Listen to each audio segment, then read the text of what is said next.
Amnesia doesn't work the way it does in movies or fantasy novels. It's a slithering trick that infiltrates your brain so slowly. You don't even realize it until someone reminds you that you have it. It also isn't all-encompassing. You don't wake up every day completely forgetting the day before, like Drew Barrymore in that Adam Sandler rom-com. It's a lot trickier than that. Almost unfortunately.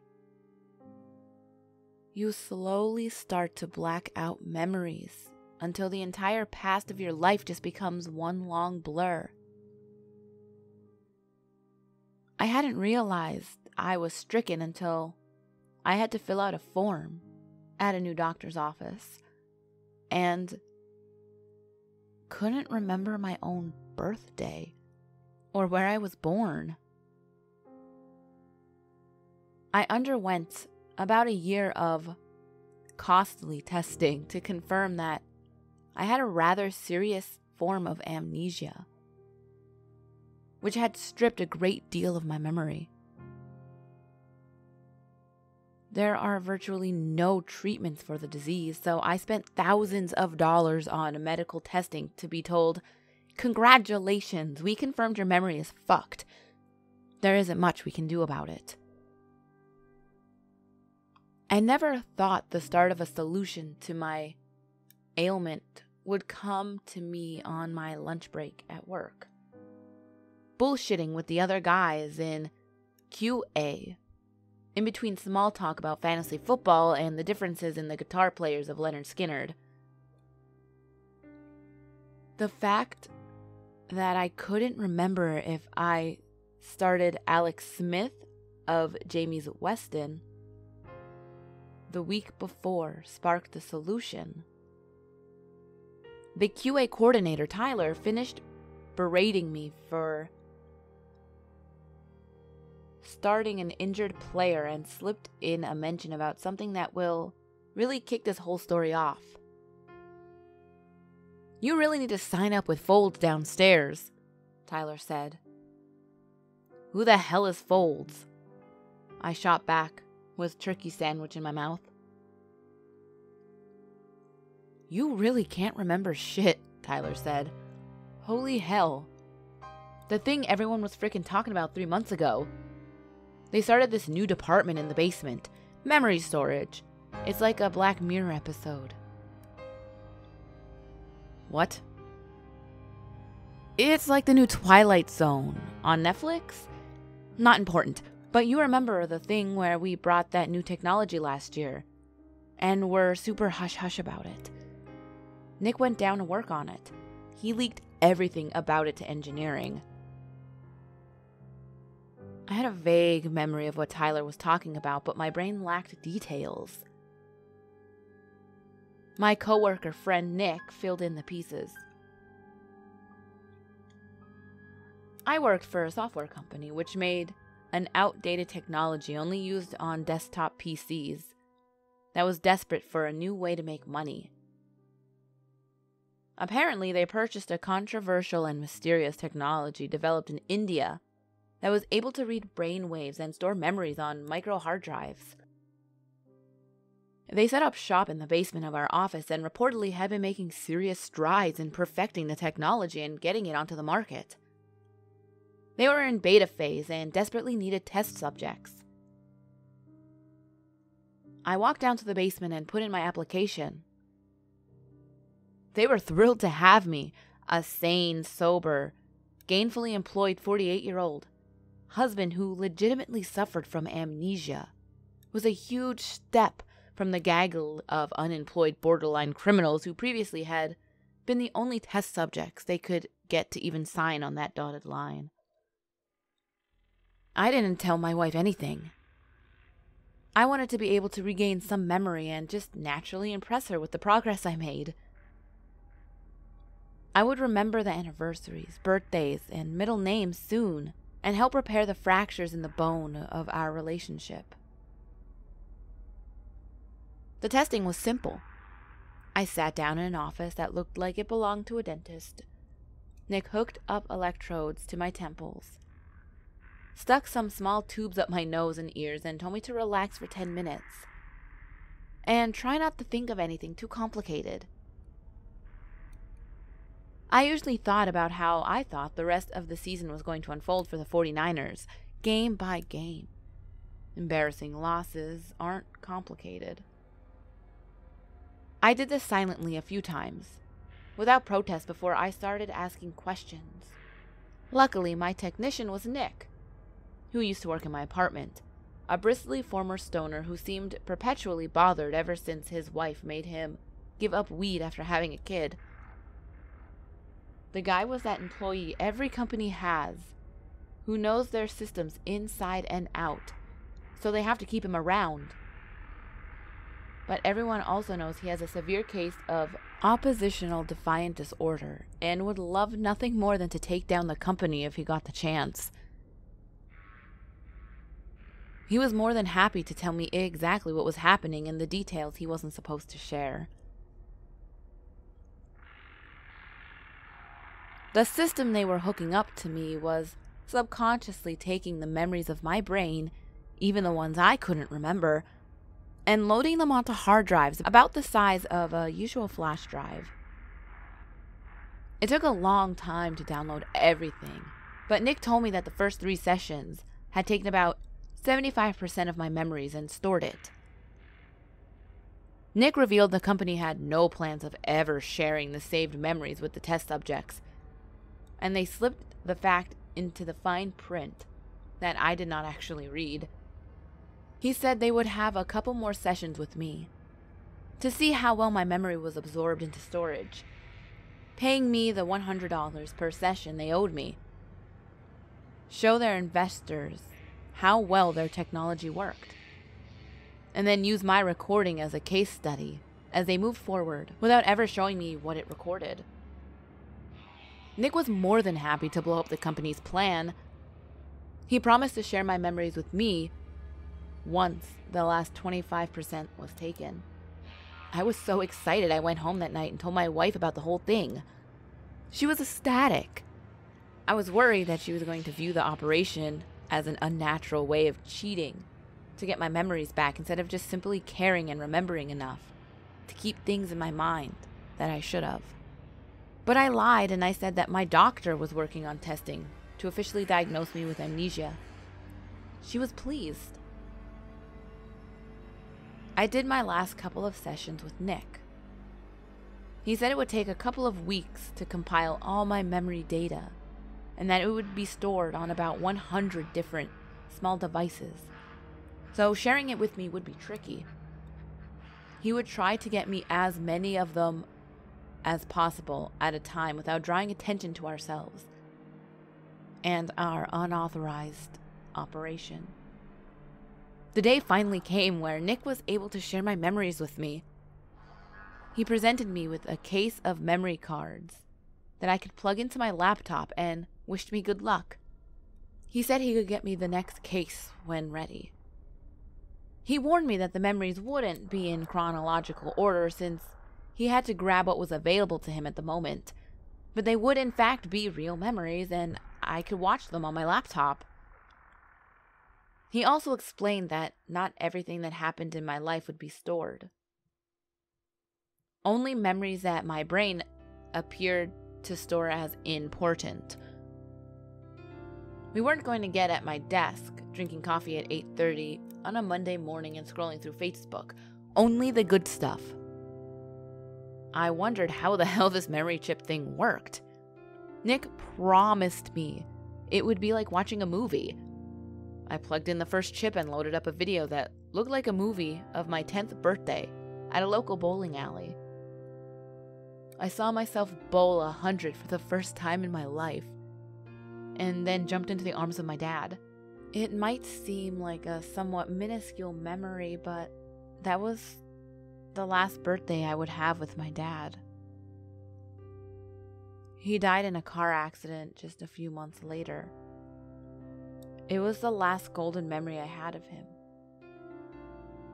It was one thing that I could still remember pretty vividly, even when I was losing the other valuable storage the past handful of years. I went to my next memory, my wedding day with my wife. We married later in life. I was 41 and she was 36. The ceremony was in her parents' backyard in Oregon. I watched the highlights of the ceremony. Some I admittedly couldn't remember. Possibly because the amount of red wine and champagne in my veins that night. The memory collection closed on a shot of me looking out the window at the full moon as we took a shuttle to the airport to catch the flight to our honeymoon in Whistler, BC. Next up, the birth of our son, Eli. I watched my wife hold him in her arms, the exhaustion of childbirth still on her face. I saw my point of view give her a long kiss on the forehead. I felt my entire body go warm with the full return of the feeling of this powerfully touching memory that had sadly withered in its fading power of my brain. I started to break down and cry in the courtyard of my office. I looked around to make sure no one saw me before I shut down my operation for the day. I examined the remaining cards that I had later that night. More of the same, cherished memories that had crumbled in my feeble mind.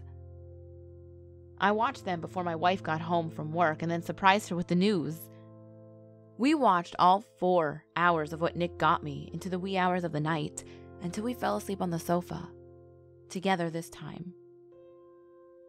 The next day wasn't quite as sweet. I exchanged my memory chip box with Nick for a new one. I started watching them at lunch in the office courtyard again. I had shut them off because I was overcome with emotion again. This collection of memory wasn't the bright and cheery sappy movie I watched yesterday.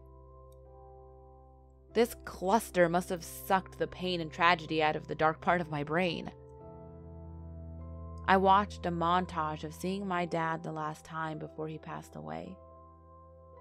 The bittersweet moment when he dropped me off at school and scolded me for taking too long to get ready, forcing him to be late for work. He would crash on the way to work, trying to make a risky move on the freeway to make up for some lost time. The next clip was one that had almost no context. It was just of me crying my eyes out in an empty hospital waiting area. I watched myself sob and convulse uncontrollably in a plastic chair until I fell out and wailed on the floor. I had no idea what the event was connected to. The clip was interrupted with the flash of the lifeless eyes of a beautiful woman staring up at me as she laid on a hardwood floor of a beautiful home. I stared into her hollow but piercing green eyes for a few seconds and felt my heart drop.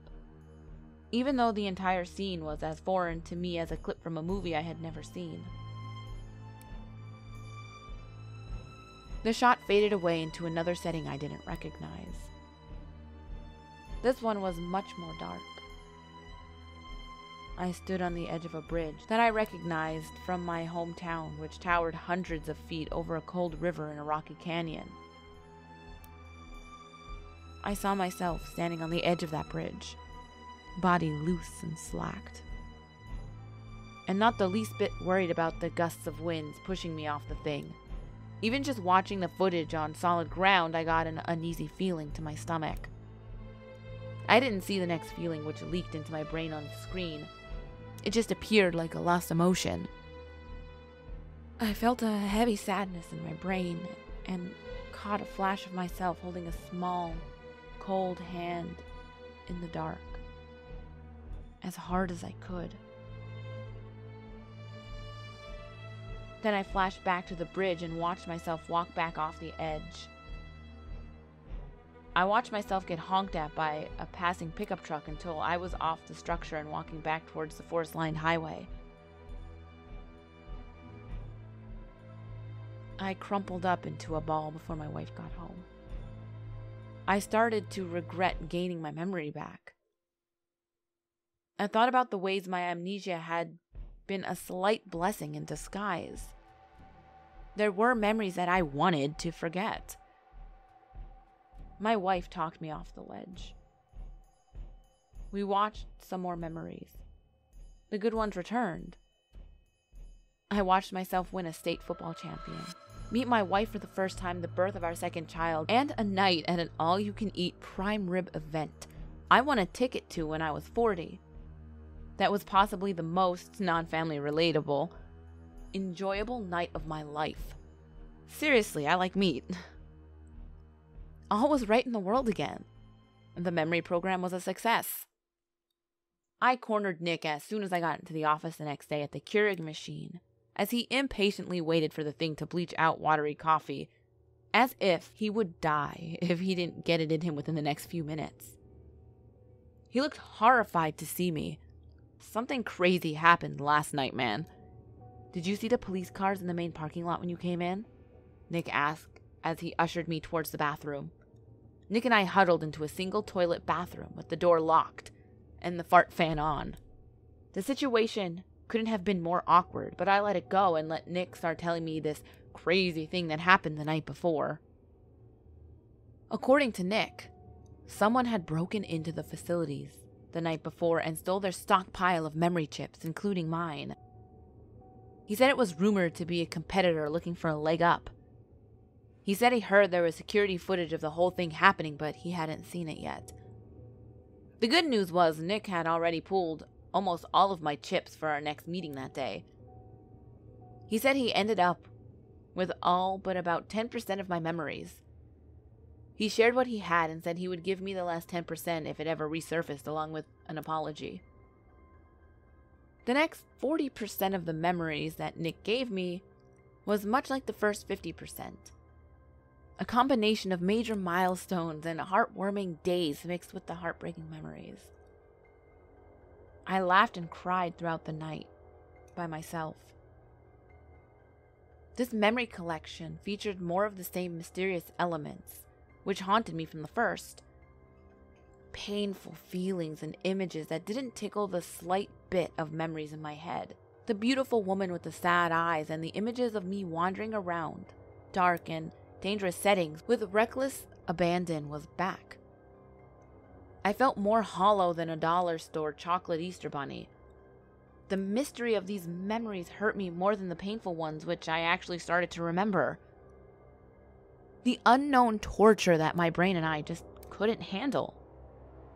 The only thing worse than the mystery of those memories I did get to see was knowing I was not able to see that missing 10%. I feel like the answer may have been in that absent sliver. Something was missing in that 10%. I didn't have. I needed to have it. Nick assured me the next few days that they have no idea who stole the memory clips. He had no idea who stole these memory chips, and the only chance I ever had of getting them back was figuring out who they were. Unfortunately, he heard they had 0 true leads at the moment into the thief. I was disappointed, but understood. The days and weeks crept by without a whisper from Nick about who may have stolen the memories, or if I would ever be able to recover them. I started to come apart at the seams. It was strange, but I felt like my entire being had started to come unglued once I began seeing those mysterious memories. It was like they had put puzzle pieces back into my brain, which I actually didn't want there, and crippled my mind. I started calling in sick to work, dreading Nick swinging by my desk and telling me they might never find out about the last 10%, and who was holding on to the pieces of my dissolved memory. Then the day came that Nick delivered me the news that I wanted to hear. He bumped into me at the urinal line in the bathroom and whispered to me, "I heard who stole the memories, man. You're never going to believe this, but they think it all ties back to a woman." I grilled Nick until someone else came in having to piss and we moved into the parking garage. The rest of my grilling of Nick proved fruitless. He had a little information, but he did know one thing. A man was caught on video camera physically stealing the memories, but they were able to interrogate him and access his emails and saw that he was hired by a local woman. Exactly who that local woman was, Nick had not yet learned. I pushed Nick to find the information for selfish reasons. His last memory chip operation was beginning to haunt my dreams. I started waking up in the middle of the night with visions of a woman from the memories who I had yet to identify. I could feel her breath on my neck, smell her perfume, and finally feel a heartbreak radiate from her that felt like nothing I had ever experienced. Nick delivered just when I was running out of patience. He asked me for my personal email address and forwarded me an endless stream of emails between figureheads at the company discussing the investigation of the theft.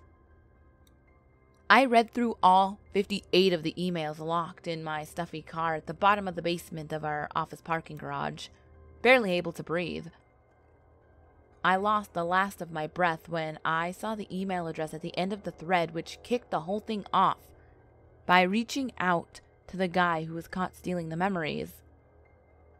Proud and kind, Mary Rogers at yahoo.com. That was my wife Mary's email address. I sat speechless in my car without any oxygen rushing to my brain. I felt like I could pass out. My wife was the one who spearheaded stealing the memories. My memories? I didn't even really know what to do. A shot of good news was that Nick was able to help me. I got an email from him while I was in the car for an hour trying to recover. Looks like they were able to recover the last 10% of your memories. They were just keeping it a secret. I found them on the drive, though. Come into the office and I'll hand them to you. Nick. I went back into the office and Nick slipped me the remaining files of my memory he had snagged off of the drive. I said I was feeling sick and headed home to watch what I was missing. I started watching the videos as soon as I got home, and the missing puzzle pieces in my mind quickly started to fall into place, though they were lubricated with tears. The first video I watched was of me in high school. I stood on the edge of a slow dance circle at one of the after-football game dances. I could still vaguely remember. It was my usual spot once the intimacy of slow dancing was introduced. I could always joke around and dance to an upbeat track with my friends and have fun. But once the idea of having to approach a girl and ask her to dance hip-hop came, I had to duck off to the side and talk about the game with some of my other less than mature friends. What played out before my eyes was different, though. A doe-eyed young lady with soft cheeks and long brown hair, dressed in the blue and gold of my high school alma mater, stood up, strode up to me, and sparked a conversation about the cheesy song broadcasting in the room. I couldn't hear the conversation we had over the blaring sounds of the power ballad, but my memory seemed to dub the script for me. She joked about how the guys in the forgettable hair metal band actually looked like girls. I laughed. I talked about how I actually liked my parents' records from the 60s. She agreed. She said she still felt like dancing to the song, though, because it was better than the ultra-pop crap they played in between the sappy ballads even more. We waltzed out onto the dark cafeteria floor. I watched us dance until the final distorted note of the guitar solo of the track, and then I found myself in the small Midwestern college town where I completed my higher education, taking the familiar walk from campus to my shit pile of a house I shared with some friends. There was a cold to the scene that came from more than just the Michigan October afternoon.